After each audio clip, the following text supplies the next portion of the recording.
Start. All right, we're gonna just continue a little bit on dealing with Moses's leadership and some of the things that are surprising based on the text, which is what I sent yesterday. Let me just turn this off so it doesn't bother me. Okay.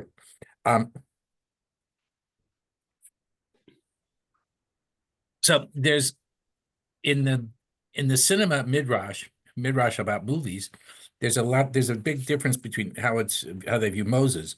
In the Cecil B. DeMille midrash of the 50s, Moses is actually, dealt with exactly how people think of Moses in the bigger than light, holier than thou type thing, strong voice, Charlton Heston type thing, which is kind of like how people think about Moses when, in general. The Christopher Bale version of Moses, which is in the movie Exodus, it's called Exodus, the Story of Gods. That Moses is more in line with actually what most of the commentators think about him. There's, in other words, like someone who actually has an issue in terms of where, and in terms of whether or not he thinks of himself as a Hebrew, as a Jew, or thinks of himself as an Egyptian, or kind of vacillates between the two parts of it. So we're going to look at the text and see a couple of things that sometimes we kind of don't think about. So this is the text that we sent. Oh, no, that's not the one. Hold on, which one? Oh, I got the wrong one up there. Hold on for 1 second. Got to get the other one up.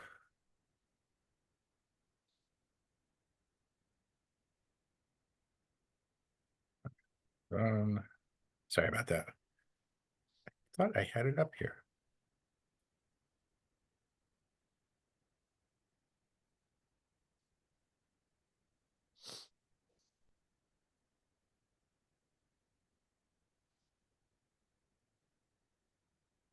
What the heck happened here?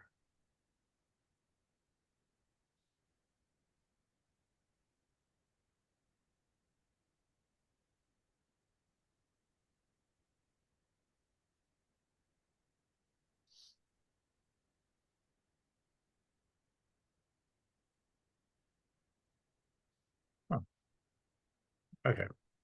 Well, now let me come back to the Zoom. Yeah, sometimes even I have problems with the technology,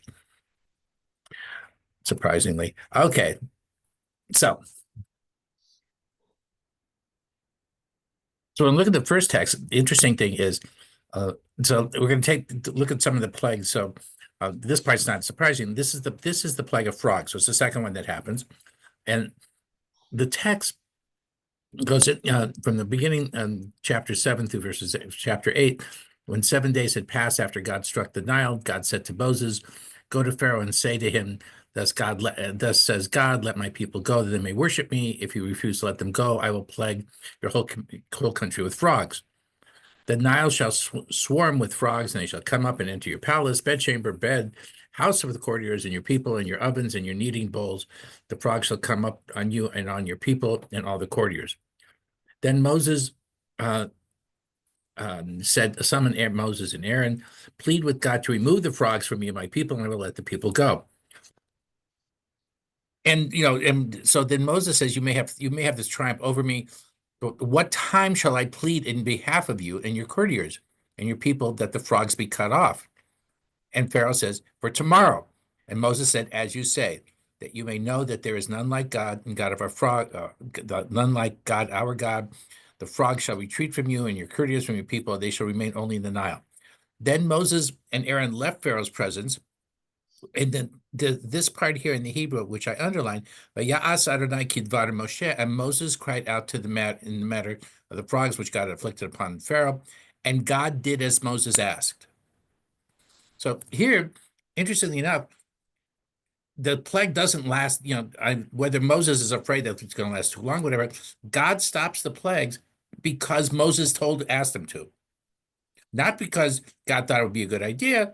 Moses says, I need you to stop this plague, you know, and and it stopped just like that. Now, remember, what was one of the things that Moses says that he couldn't do before? He didn't have the words, he didn't know what to say. And yet, what's happening in this whole thing is Moses is doing a lot of talking.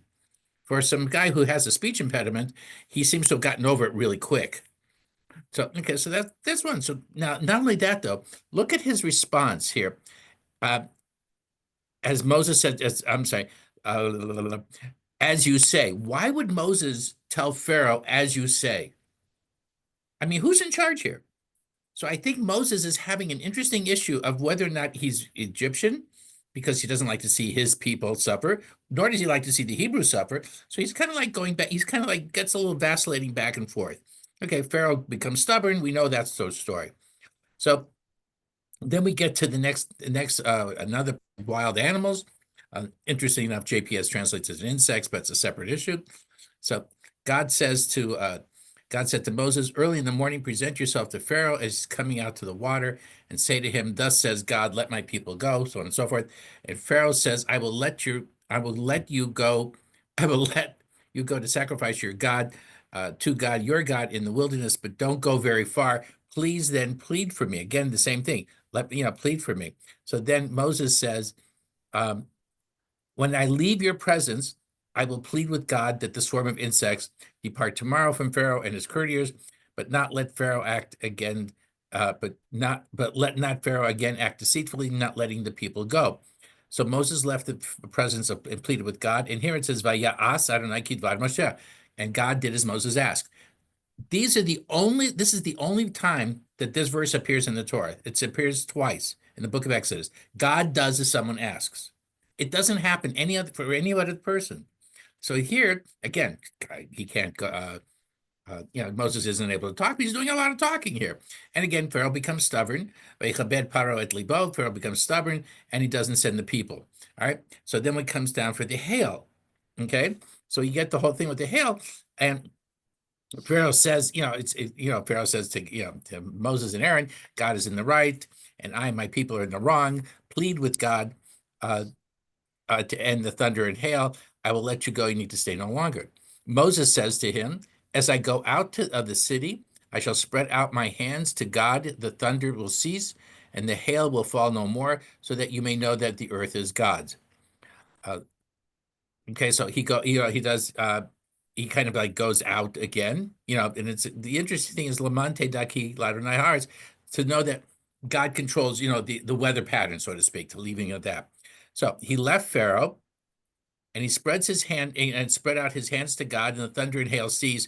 No rain came pouring down upon earth. And again, Pharaoh gets his heart stiffened.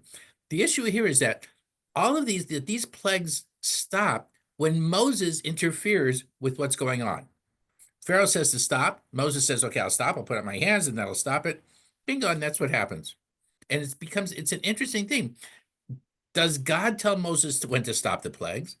And according to the story, no. I mean, apparently he seems to know what's going on, in a different way.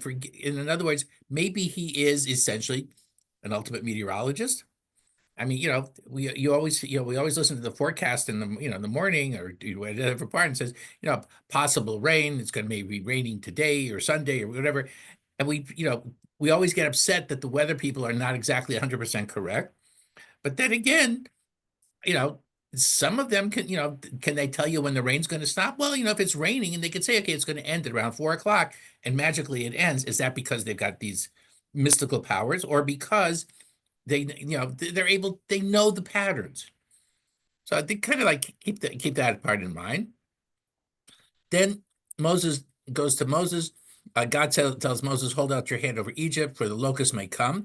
Okay, so Moses held out his rod over the land of Egypt. God drove an east wind over the land that day.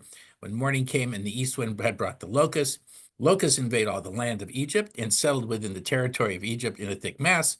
Never before there have been so many, nor will there ever be so many again, which, by the way, is not true, only because I just saw a special on locusts.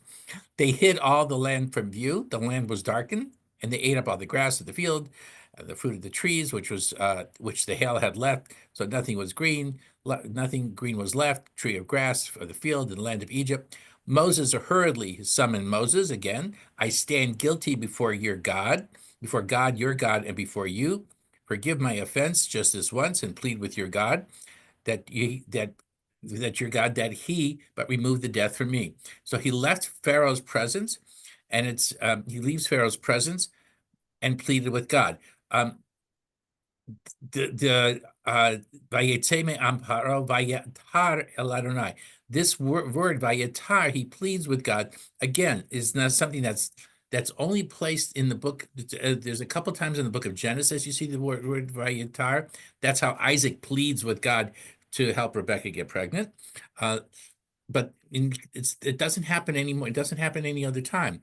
So God causes this stiff wind to west wind, and it blows all the locusts out. Moses is concerned at this point, especially when he says something like,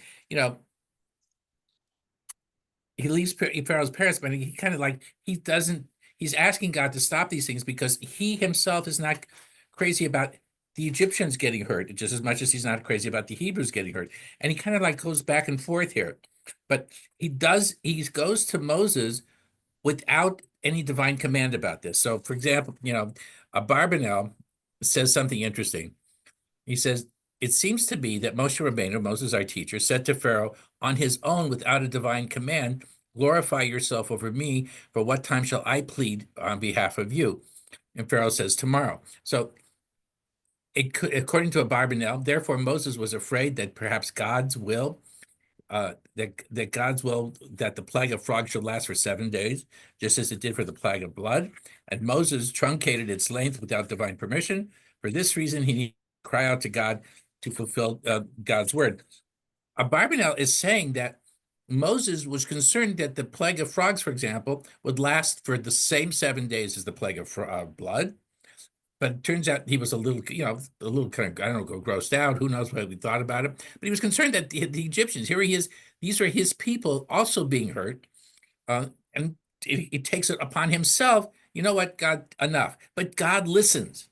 That's the interesting point here, is that this isn't the person that's, of dealing with, I can't talk to Pharaoh. This is someone who's talking to God right from the outset.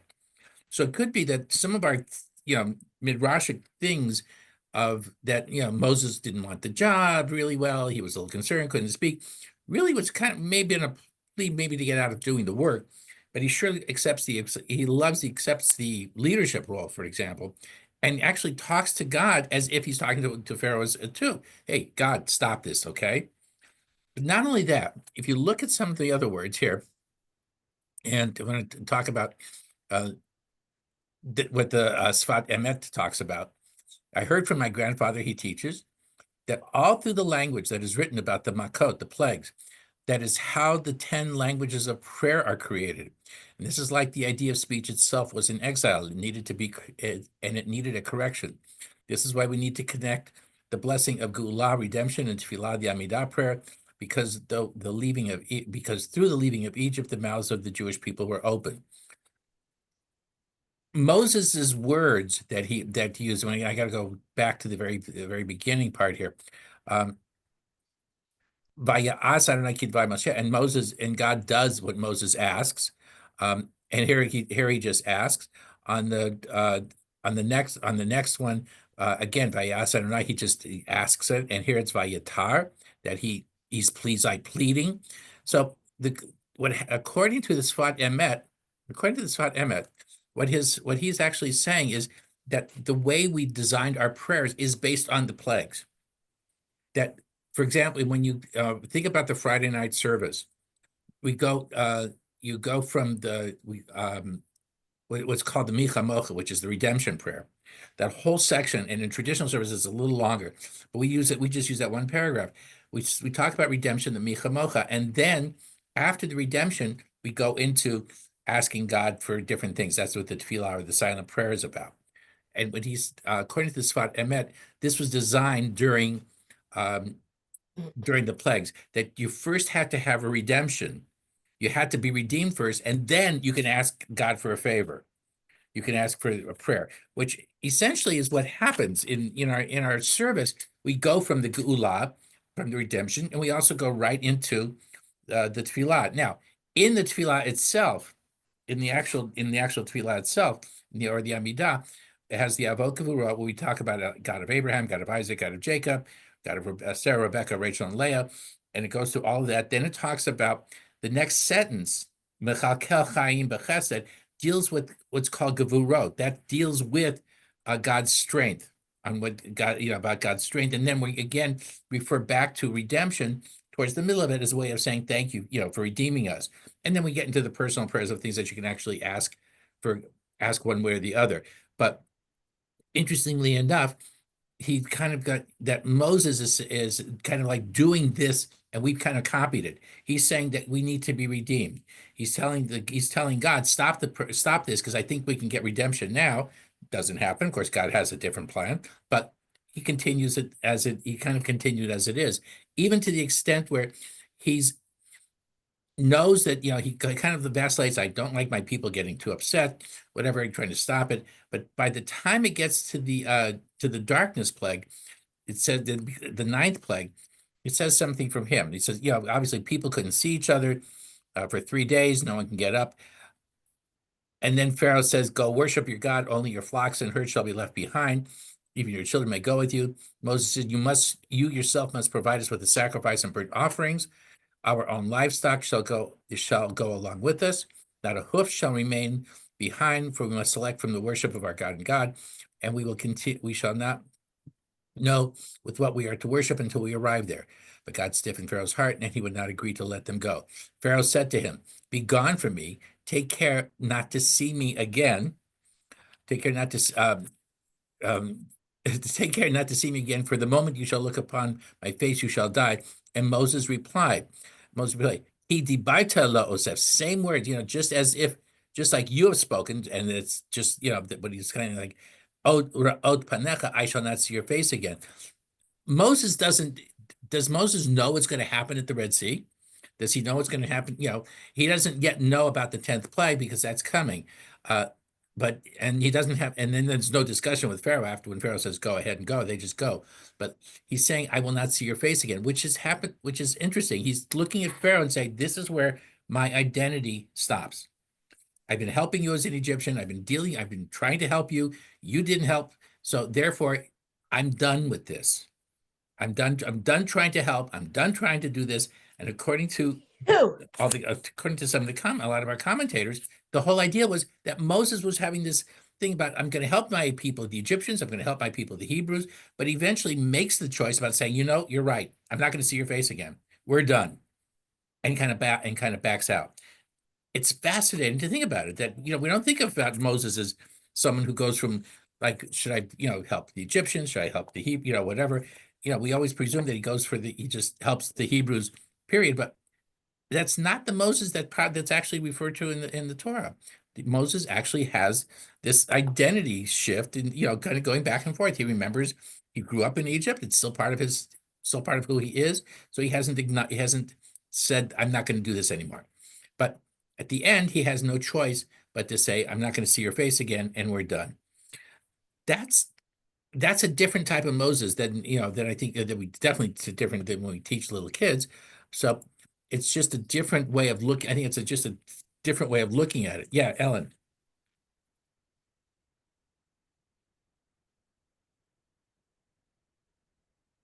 You got to unmute yourself. Oh, there you go. Yeah. I have to unmute. What triggered Pharaoh to threaten Moses? Don't see me again, you're going to die. I mean, what did that? God. I mean, if you got Pharaoh's heart is hardened. So and I mean, he hardened after each plague, but he didn't. Right. He didn't threaten Moses. No, maybe This was after the darkness plague, not over the killing of the firstborn. Right. That's right. But he said, "I don't want to see you again." Why did that happen? Is there any? No, there's no. I mean, only, but it kind of like but it's Moses' reaction to it that I think is the important thing. Is that you're right. I'm not going to see you again. We're done. Now, in So fact, after the killing of the firstborn, there was no more there conversation wasn't. There was. He does go back and tell Pharaoh to, that he's got to, that straight. that we're He's leaving. leaving. That yet you got to make the decision, otherwise life's going to be really bad. But uh, nothing else happens. I mean, and a lot of times people make threats or say I'm going to do X, Y, and Z, and nothing ever, nothing comes true. But I think the issue is how does Moses react, and the way that he reacts in this case was then taken about different ways to pray. There in the within Tanakh, there are different ways of praying. In the book of uh, in the book of Judges, when you read the stories of Elijah goes into this one cave and kind of hides out. God doesn't tell Elijah to hide out. He just does it. And so that's why there's a lot of discussion between, Moses, or comparison with Moses and Elijah. Uh, and both basically do a lot without consultation. Elijah just basically, he's a strong character. He kills 600 priests of Baal. He goes and decides he's no longer, that no one else is Jewish. I'm the only one left because I'm the only one with this kind of zealousy, with this kind of uh, feeling and jealousy and so on and so forth. And Moses, in a sense, is like, God tells him to do a job, gives him the job description, so to speak. But Moses, in a way of saying, is doing a lot of stuff on his own. Uh, there are a lot of times, especially when you read when they go to Sinai, God tells Moses, tell everybody not to touch the mountain. Okay. Moses, oh no, tell everyone no, he says, I tell everyone to stay on the, below. Moses has this whole thing about building a fence around the mountain, that if you climb up the mountain, you're going to die. I mean, he goes on and on and on. Well, there's nothing about that there. Same, in the same thing with many other spaces, he creates a scenario that doesn't have any divine command behind it because Moses himself is saying, wait a minute, if you put me in charge, let me do the job. You don't get to, criticize me after you tell me to do something and then something else happens. And it's like as if he doesn't also as if he doesn't acknowledge that, people have different feelings about it. Like when people, Moses gets upset when people are tired and hungry and, so on and things like that. But he does find them water. And, God doesn't take the fact that, hey, Moses is also a person too. So it's an interesting, relationship. But I think the neat thing is how when Moses prays, Vayatar, Vayadaber, he the manner of which he does, going from and dealing with the redemption and then dealing with the connection to God, has really been adopted by Judaism for about 3,000 years. And it seems, at least in terms of prayer, whether it's in a traditional form or progressive form, they're all the same. They all have the same keva. They all have the same section. We go from redemption to petition based on this. And I think Moses has an interesting, is got an interesting issue. I mean, he has a family, but he kind of left the family. The Christian Bale uh, story actually has a line from his wife that says, "What kind of God tells you to leave your family?" And he doesn't answer that. He has no answer for that. So I mean, so he's got a lot of competing things about this, about whether he should still be Egyptians, whether he should still, be with the Hebrews. And he's finding himself, but doesn't really find himself until probably the ninth plague, when he says, "I'm done with you guys. I've tried to help, but you're not helping. I'm done." So that's all. But he does leave Of on the course he 10th leaves. plague. And that is without Pharaoh's permission, or is that with Oh Pharaoh's no, permission? it is until Pharaoh changes his mind and starts chasing him, and that's where the whole Red Sea stuff comes up. Yeah, Pharaoh says okay, and then he changes his mind each Exactly, time. exactly, which is pretty interesting. So it's kind of it's exact. Gail, you're muted. I can't hear you. Is it said that Moses is the only person that ever saw the face of God? Yes, he doesn't see the face of God. He sees the back of God. And what he sees is, That oh well, yeah, that's a topic that Rabbi Matt loves that topic. really? Yeah, and I'm not. and I get tired of the topic, I mean, because there's no, to me, there's a lot, it's like you can talk about it all day, but it says that God, God puts Moses in the cleft of a rock, so like in this little space, and he, he's able to see the back of God. So in other words, he doesn't get to see how divine judgment is done, but he understands that he sees the result of it. Um, so I'm, that's, and again, that's just one interpretation of thousands. So yeah, he's the only one, or else he's the only one that has this face to face and like this face to face connection. Mm-hmm. And that's something that it says in the, at the end of the book of Deuteronomy, that Moses is the only one that has this kind of connection. Mm-hmm. It's one of the Maimonides' 13 Principles of Faith, uh, is that the belief that that no other prophet like Moses will ever come again. There's never been another prophet like Moses. There never will be another prophet like Moses. Mm-hmm. And that's, I think that's an acceptance part of the Maimonidean set of faith. What happened with Elijah? You said he hid in a cave after he killed. Oh yeah. Oh yeah. How many? Why did he He kill hits it. He goes into a cave because he kills he convinces the Jewish people. This is in the northern part of Israel, where the 10 tribes are, and these people are all. And the king at the time, Ahab, is trying to get everyone to believe in He doesn't want people to go to Jerusalem because that would, it means they'd have to leave his kingdom. So he wants people to stay up north and worship Baal, the Canaanite god. Sets up different temples for that. And so the people kind of start doing it, and Elijah gets upset, says that you have to believe in Adonai, sets up this whole scenario where Adonai actually, where God actually puts fire on an altar. The god's a Baal, don't do it. He says, you see, we're the true God. Actually, and all the people start screaming, Adonai hu Elohim, Adonai is our God, which is what we say on Yom Kippur. He kills 600 priests of Baal, and then Ahab wants to kill him. And meanwhile, the Israelites go right back to what they're worshiping of, they combine, whatever. They don't become as zealous as him or as traditional, or I don't know how you want to put it. But so he decides he's the only Jew. No one else is around. So he goes up to this cave and he's commiserating on him with his own. And this is where he hears the still small voice. If you ever see readings about the still small voice, this is the story it comes from.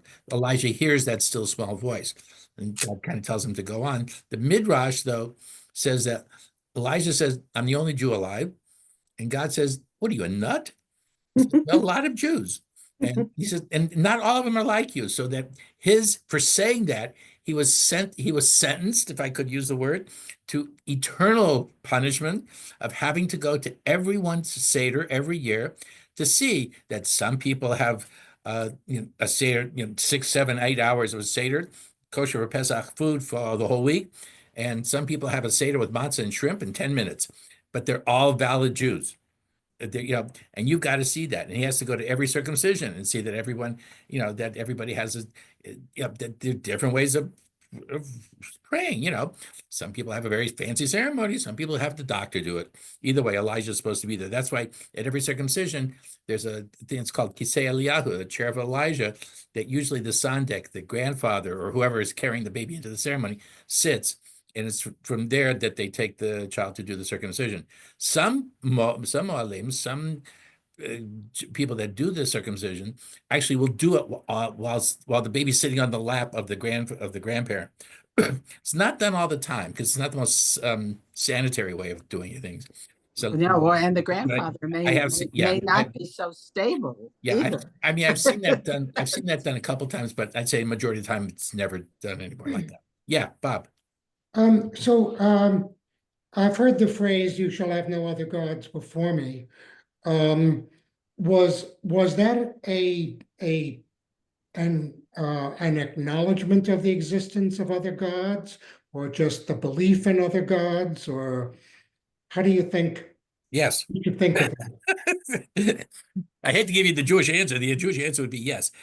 It had to have been some acknowledgement that there were other things that were worshipped. Are there other gods with a small g?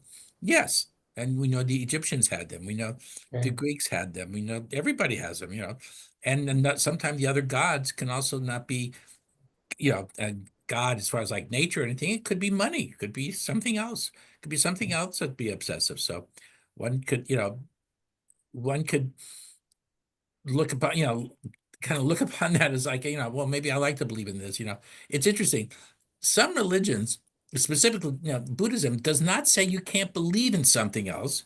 It just says, there's just, you are you, and you've got to take what you have and work with it. It doesn't necessarily mean that, unless it becomes something obsessive or what like that, but like you can be Christian, you can be Jewish, you can be Hindu. I mean, it's all, you can be anything and still like meditate, so to speak. But you don't necessarily have to do you don't have to like give up one to another. Whereas in Judaism or most religions, you have to actually give up one. Like we You have can't be both. yeah, you can't be both. It's one of the questions that's asked during Conversion. conversion. So that's not an unusual thing. But anyways, Thank you. so that's it. Okay. All right, folks. Thank No, you. thank you. And Nice seeing you all. Take care. Take